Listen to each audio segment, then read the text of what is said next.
Ya, kita bertemu lagi dalam konten saya yang berjudul Baber alias baca berita.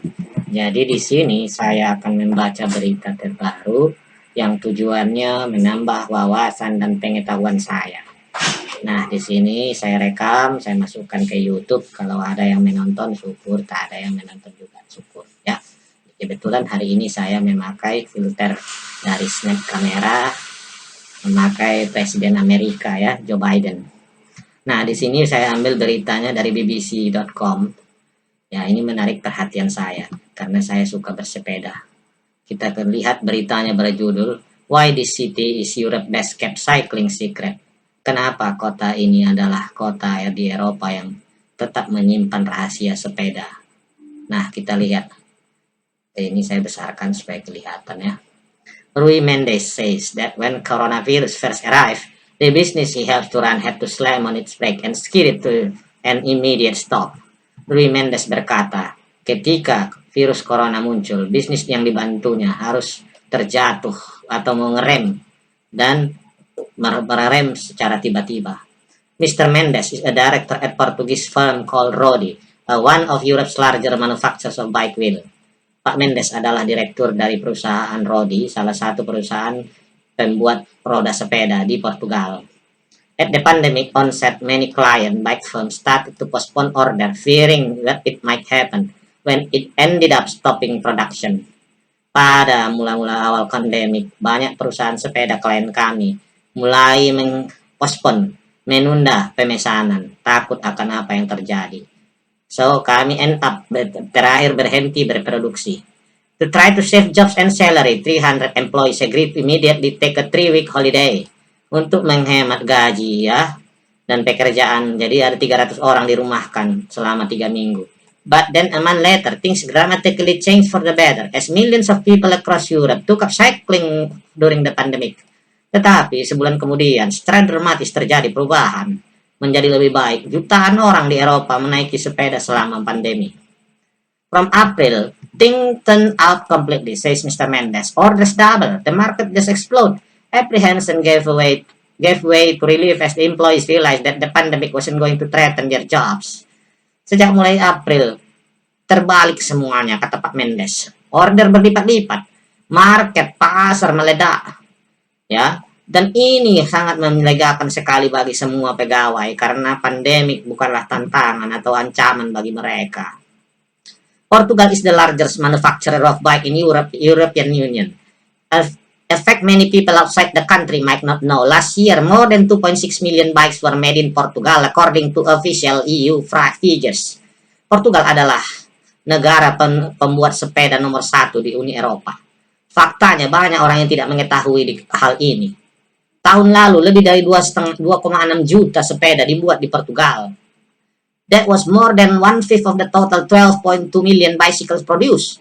Italy was the second place on 2.1 million and Germany ranked third with 1.3 million. Jadi itu adalah 1/5 dari total 12,2 juta sepeda yang dibuat tahun lalu. Italia nomor 2 sebanyak 2,1 juta, Jerman nomor 3 1,3 juta. Portugal doesn't have any big bike brand name. Instead, it mainly goes manufacturing for foreign company. For example, one of its largest producers, RTE, make bicycles for French giant Decathlon. Another, FG Bike Europe, is owned by Taiwan Fritz Zhou Manufacturing. Jadi si Portugal ini tak mempunyai merek terbesar ya. Jadi mereka hanya membuat manufaktur untuk perusahaan-perusahaan asing. Contohnya, ya untuk sepeda Decathlon di Prancis. Dan ada lagi untuk Taiwan, Fritz ya. Jadi, the industry is concentrated around small city Equeda in central Portugal, some 75 kilometers south of Porto. In addition to the business that build full bike, there are also firms such as Rodi that make bike parts or accessories. Jadi industri sepeda ini terkonsentrasi di kota-kota kecil sekitar di sekitar kota. Equeda nama kotanya, 75 km dari Porto. Jadi in addition to the business, sebagai tambahan membangun sepeda full, ada juga perusahaan seperti Rodi hanya membuat bike parts, bagian-bagian dari sepeda. In total, there are more than 60 factories and almost 8,000 people employed in the sector in and around Equeda. Totalnya ada 60 pabrik. Waduh, besar juga ya. Jadi mereka pintar. Mereka nggak bisa buat brand sepeda, merek-merek sepeda paten mahal seperti Brompton dan sebagainya. Tadi mereka membuat ya bagian-bagian dari sepeda. Nah, jadi ada 60 pabrik, 8.000 orang pegawai ya. Luar biasa ini. Joe Felipe Miranda says that his business will post revenue figure 27 million, 30 million, 23 million this year. Our best since the company foundation in 1940. Jadi, how Felipe Miranda berkata, bisnisnya ini memperoleh keuntungan 27 miliar. Jadi antara 23 juta, 23 juta euro, ya, juta ini ya, M ini million, 27 juta euro atau rata-rata 30 juta sampai 23 juta tahun ini. Waduh, gila ya. Banyak kali untungnya ya, hanya jual bagian-bagian dari sepeda. Jadi ini adalah pendapatan kami terbesar sejak tahun 1940. Waduh, luar biasa sekali ya pendapatan pabrik sepeda ini ya. The company Miranda makes component for bicycle gear, including those for electric bike. Oh, jadi perusahaan si Miranda ini hanya buat komponen gigi sepeda ya, gear-gear sepeda itu. Mr. Miranda said that while Portugal bike industry is known for its quality, it also benefit from offering European customer much shorter supply chain that rival manufacturer based in Asia. Jadi Miranda ini berkata, industri sepeda Portugal terkenal dengan kualitasnya dan juga diuntungkan dengan jarak yang dekat ya dengan negara-negara Eropa dibandingkan kalau mereka membeli ke Asia. Waduh, memang mantap ya. Portugal is further helped by continuing tariff put on Chinese bike imports into the European Union. Jadi mereka juga diuntungkan adanya tarif ya kalau mengimpor dari sebagian-bagian sepeda dari Cina ya ke Eropa, Uni Eropa. This extra fee or duties currently stand up to 48.5% for standard bike and as high 79.3% for electric one. Jadi adanya biaya cukai ataupun tarif ini sebesar 48,5% untuk sepeda standar dan 79,3% untuk sepeda elektrik. Waduh. Apa enggak panen ini Portugal ya?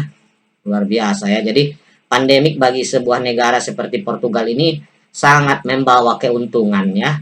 Berbeda dengan negara lain, jadi mereka pertamanya tidak menyangka mau tutup, bahkan sempat dirumahkan 3 minggu. Akhirnya mereka panen dan keuntungan yang mereka capai itu adalah luar biasa sekali menurut saya ya. Jadi mereka kalau saya lihat di sini mereka mengambil apa yang disebut ceruk pasar ya. Karena apa? Karena Portugal tidak mempunyai brand ternama, merek-merek sepeda ternama. Dia hanya memproduksi bike parts ya, bagian-bagian sepeda. Dia pintar dan terkenal keuntungannya dari adanya jarak dengan negara-negara Eropa. Kedua, adanya tarif ya yang dikenakan oleh Uni Eropa terhadap barang-barang impor seperti dari Asia. Karena Portugal ini adalah bagian dari Uni Eropa. Waduh, ya inilah pintar dia ya. Barangkali demikian saja dulu ya berita yang saya baca, mudah-mudahan bermanfaat. Terima kasih.